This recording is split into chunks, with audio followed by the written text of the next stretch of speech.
Tiniyak ng Kongreso na matatag ang suporta nito sa nilagdaang framework sa pagitan ng pamahalaan at MILF. Iyan mismo ang ipinahayag ni House Assistant Majority Floor Leader Congressman Carlo Nograles. Ang ulat mula kay Eddie Arellano ng PTV Davao. Suportado ng Kongreso ang Framework Peace Agreement na pinirmahan ni Pangulong Simeon Benigno Aquino III at ng MILF kamakailan. Ito ang pahayag ni Congressman at Assistant House Majority Floor Leader Carlo Nograles kahapon. Sinabi niya na ito na ang hinihintay ng mga taga Mindanao na mawakasan na ang kaguluhan.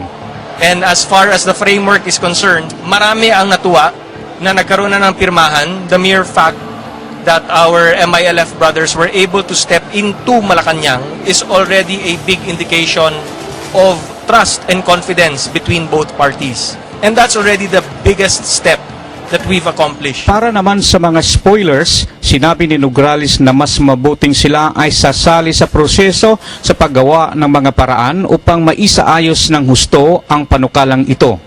Imbis na punahin, mas makakabuti na lumahok sila sa paghanap ng magandang formula upang magtagumpay ito. We call on them to participate in the debate and deliberations. There are several avenues wherein they can become a voice for their people.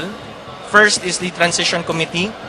If they become partners here in the discussions, then maybe a representative from their group.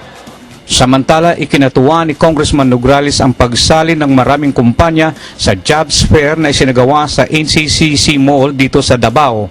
Sa 97 na unang nagpalista, umabot sa 135 ang aktual na sumali na tinatayang magbibigay trabaho sa 5,000 katao dito sa Davao.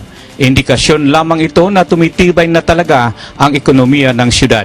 Na yung mga nagdugang, na yung mga additional na mga companies na nag-participate, nahimo na siyang 137.